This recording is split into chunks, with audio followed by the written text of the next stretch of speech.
Lemony and Buttery barbecue chicken. Let's get started. This is delicious. Wow. Let's start by seasoning our chicken with salt,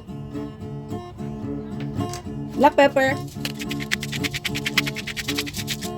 dried basil guys, dried basil leaves, and chili powder. Just mix it nicely guys, and we make sure that our chicken is nicely seasoned. I'm using boneless chicken thighs guys, and I already cut them into not too big and not too small pieces. Just like this guys. It's looking good. So let's just melt our butter guys, and we're going to cook our chicken here guys. Here it is.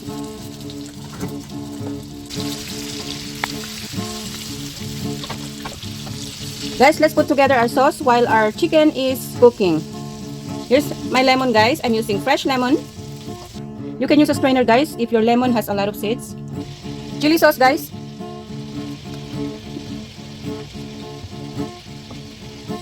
And we're using barbecue sauce guys. Use what you have. And then here it is. Wow. So we just mix it nicely guys, and we set it aside. So we just cook our chicken guys on both sides and until our chicken is fully cooked. Wow, this is looking great guys. Let's cook the rest of the chicken.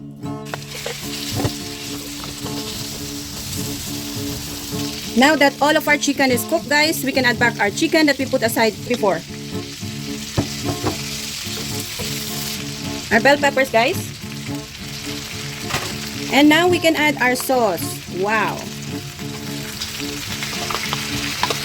So we just mix it nicely guys and cook for 1 to 2 minutes. And this is it guys. Wow, look at this. It's looking delicious. This is it guys. Serve and enjoy. Thank you for watching. Let's taste it guys.